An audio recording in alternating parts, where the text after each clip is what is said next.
My name is Marina. I grew up in Florida where the sun never really sets and people pretend their lives are perfect behind closed doors. My family looked normal from the outside, a pretty mother who loved attention, a quiet father who worked too much, and a little girl who learned early how to smile when she didn't understand what was happening. My mother was beautiful and free, at least that's what people called her. She wore short dresses, laughed too loud, and always smelled like coconut oil and cigarettes. Men stared at her everywhere we went, and I remember thinking, I want to be like her, brave enough to be seen. She'd tell me, Marina, never be ashamed of your body. It's a gift, not a secret. I didn't understand it then. I was just a kid watching my mother own the room while my father sat in silence, pretending not to care, but at night when the house went quiet, I'd see another side of him. He hid magazines under the bathroom sink, glossy covers with perfect women doing things I couldn't name yet. I'd open them in secret, my heart racing, not because I understood what I was looking at, but because it felt like something forbidden. I remember thinking, they look happy. And maybe that's what confused me most, how something that looked like joy can make me feel so strange. When I turned 16, I started taking quiet notes on how women moved, how they dressed, how they made people look at them. I wasn't trying to be sexy, I just wanted to understand the power that seemed to come so naturally to others. My mother said I was curious. My father said I was too much. Somewhere between them, I lost track of who I was supposed to be. I graduated early 16 and ready to run. I went to college, studied communications, and worked part-time jobs that made me feel invisible. Every paycheck felt like a cage. Then one night I found an old webcam in a box. I turned it on out of boredom. That single click changed everything. At first, I didn't even know what I was doing.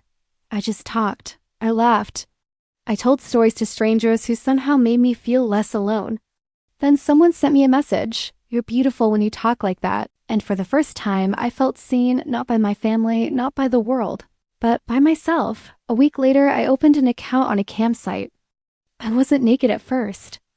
I wore tank tops, sometimes pajamas. But I learned quickly that the camera didn't care about perfection. It cared about honesty. And honesty, even in its most intimate form, can be addictive. By 18, I was living alone in a small apartment, working from my laptop. I'd light candles, make coffee, and log into my stream. People came from everywhere, lonely men, curious women, couples looking for connection. They called me goddess, angel, Marina with the eyes. I learned how to build a world out of pixels and whispers. I wasn't ashamed. For the first time in my life, I had control. I decided when to appear, when to disappear, when to say yes or no. The screen became my border, my protection, my mirror. Some nights, I'd sit there long after logging off, watching the glow of my laptop fade. I'd think about my mother, how she always wanted to be admired, how the attention filled her until it emptied her. I wondered if I was becoming her or finally becoming myself. I didn't have an answer then. Maybe I still don't, but I do remember how it felt to be 20, independent, unafraid, and surrounded by a world that called me names and still couldn't look away. They said I was a sinner. A tease, a lost girl chasing validation. They were wrong. What I was chasing wasn't validation. It was freedom, the right to define myself on my own terms. In a world that never asked what I wanted. It's funny how people think nudity and shame belong in the same sentence. For me, being naked never meant being exposed. It meant being real. Every time I sat in front of that camera, I was stripping off more than clothes. I was peeling away fear, judgment, and everything that wasn't mine to carry. And even though I didn't know it yet, that camera would open the door to a world that was bigger, louder, and far more complicated than I ever imagined. This was just the beginning. The first time I turned on the camera, I wasn't trying to be sexy. I just wanted to see what I looked like when nobody was watching. There's a difference, performing for someone and discovering yourself. Light from my laptop flickered across the room. Catching the edges of my red satin camisole, I remember thinking, this is me. Unfiltered, unseen, free. I was 19 then. I'd left home with 2 suitcases and 1,000 half-formed ideas about freedom. My mother had always said I was too curious for my own good. She was beautiful, confident, and unashamed of her body, a woman who wore silk robes at breakfast and spoke about love like it was a science. My father adored her, though I think he never really understood her. They were a mix of chaos and devotion. The kind of couple who made marriage look like a dare. I grew up watching them flirt across the kitchen table, fight in the driveway. Makeup again by morning. They taught me that passion could be both home and hurricane. So when I found the world of cam modeling, it didn't feel foreign. It felt like a continuation of openness, of performance, of being seen. The first time I logged onto StreamMate, I was trembling, not because I was afraid of being naked, but because I was afraid of being real. I typed a name that wasn't mine, Marina Fire, and waited. The chat window blinked. A stranger said hello, and suddenly the silence in my apartment didn't feel so heavy. At first, it was innocent. I talk, laugh, dance a little. The tips came slowly, $5, $10, sometimes $50. When someone liked my smile, I realized that people weren't paying for my body. They were paying for connection, the illusion that someone was listening, and in a strange way, I was listening too. By 20, I was making more money than I ever had. I didn't have to clock in or fake politeness to a boss. I could wake up at noon, make coffee, and decide who I wanted to be that day. Power, I learned, doesn't always wear a suit. Sometimes it wears red satin and confidence. But power also has a price. I noticed how easily performance became personality. The smiles I practiced in front of the camera started sticking to my face even when I was alone. Flirting turned into habit. Silence began to feel like rejection. It's a strange kind of loneliness, being surrounded by attention but untouched by affection. Then came the man who changed everything. He was older, charming, and one of my regulars. He said his name was Cole, and he watched me every night for 6 months before he asked to meet. I said no, of course there are rules. But rules start to blur when someone tells you they see you and not just the show. We met in a coffee shop on a rainy Tuesday. He looked normal, kind eyes, warm smile, the kind of man who blends into crowds. We talked for hours about nothing and everything, movies, family, dreams. For the first time in years, I felt like a person again. Not a product, but reality doesn't stay romantic for long. He wanted more, to own the part of me that belonged only to the camera. He started showing up unannounced, sending gifts I didn't ask for, telling me which outfits to wear online. It took me months to realize that attention and control can look the same when you're starving for affection. I blocked him one night after he showed up outside my apartment, waiting. My hands were shaking as I turned off every light, sitting in the dark, breathing through panic. That was the first time I understood the cost of being seen. Visibility is freedom. Yes, but it's also exposure. I almost quit after that. I packed away my lights, closed my laptop, and told myself I'd find something normal. But normal never fit me. There's a kind of rebellion in creating your own stage, your own script. So I came back, stronger, smarter, with boundaries sharp as glass. That's when I discovered the community.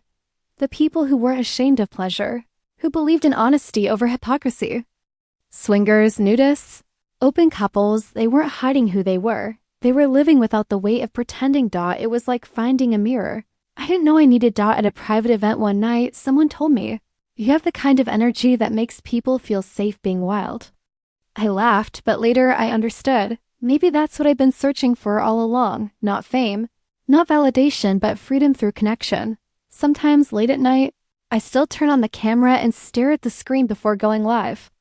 I watch my reflection flicker and think, this is more than work. More than desire. It's a dialogue between who I was, who I am, and who I'm becoming. And for the first time, I'm not afraid of being seen, I'm afraid of disappearing. By 20, I was making more money than I ever had. I didn't have to clock in or fake politeness to a boss. I could wake up at noon, make coffee, and decide who I wanted to be that day. Power, I learned, doesn't always wear a suit. Sometimes it wears red satin and confidence. But power also has a price. I noticed how easily performance became personality. The smiles I practiced in front of the camera started sticking to my face even when I was alone. Flirting turned into habit. Silence began to feel like rejection. It's a strange kind of loneliness, being surrounded by attention but untouched by affection. Then came the man who changed everything. He was older, charming, and one of my regulars. He said his name was Cole, and he watched me every night for 6 months before he asked to meet. I said no, of course there are rules. But rules start to blur when someone tells you they see you and not just the show. We met in a coffee shop on a rainy Tuesday. He looked normal, kind eyes, warm smile, the kind of man who blends into crowds. We talked for hours about nothing and everything, movies, family, dreams. For the first time in years, I felt like a person again. Not a product, but reality doesn't stay romantic for long. He wanted more, to own the part of me that belonged only to the camera. He started showing up unannounced, sending gifts I didn't ask for, telling me which outfits to wear online. It took me months to realize that attention and control can look the same when you're starving for affection. I blocked him one night after he showed up outside my apartment, waiting. My hands were shaking as I turned off every light, sitting in the dark, breathing through panic. That was the first time I understood the cost of being seen. Visibility. He didn't just tolerate my world, he wanted to understand it. The first time we went together, it was awkward. Not because of the people, they were kind, welcoming, gentle, but because we had to learn anew. Language of trust. Swinging isn't about sex. At least not for me. It's about honesty so deep it burns away your fear. You look at your partner and say, I trust you to be free, and I trust myself to stay whole. We learned our boundaries slowly. Some nights, we just danced and talked. Other nights, we went further, hands, glances, moments that lingered too long. Each time we came home together, sometimes laughing, sometimes silent, but always closer.